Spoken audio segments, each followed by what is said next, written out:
நமக்கு எக்ஸாம்ல இந்த மாதிரி சம் வந்து அடிக்கடி கேட்பாங்க. x plus 1 by x equal to 2. Then x power 333 plus 1 by x power 333 equal to what? x கொடுத்துட்டு x power 333.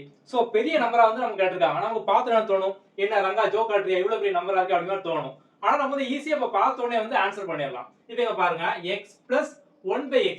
ஏதோ ரெண்டு நம்பரை ஆட் பண்ணும்போது தான் 2 வந்து கிடைச்சிருக்கு. இப்போ நம்ம எக்ஸாம்பிளுக்கு ஒரு நம்பர் எடுத்துக்கலாமா? இப்போ இந்த x க்கு பதிலா நம்ம 2 எடுத்துன்னு வச்சுக்கோங்க. இங்க நம்ம வந்து 2 வந்து போடுவோம். plus 1 by x க்கு பதிலா இங்க ஒரு 2. அப்போ 1 by 2. அப்போ 2 plus 1 by 2 பண்ணோம் அப்படினா 2.5 அப்படிதான் 2 and half வரும். அப்போ இங்க நமக்கு 2 இருக்கு. இது வந்து கிடையாது. இப்போ நம்ம x க்கு பதிலா 1 எடுத்துக்கலாமா? 1 எடுத்தோம் அப்படினா 1 plus 1 by x க்கு பதிலா 1 by 1. சோ 1 by 1 னால 1 தான். அப்போ 1 plus 1 equal to 2. அப்போ x அப்படிங்கிறது 1. அவ்வளவு சிம்பிள் நம்ம வந்து கண்டுபிடிச்சிட்டோமா? இப்போ அந்த 1 இங்க வந்து போடுங்க. So 1 power 333. சோ 1 power என்ன இருந்தாலும் சரி 333யோ 1000மோ 1 கோடியோ என்ன இருந்தாலும் அது வந்து 1 தான்.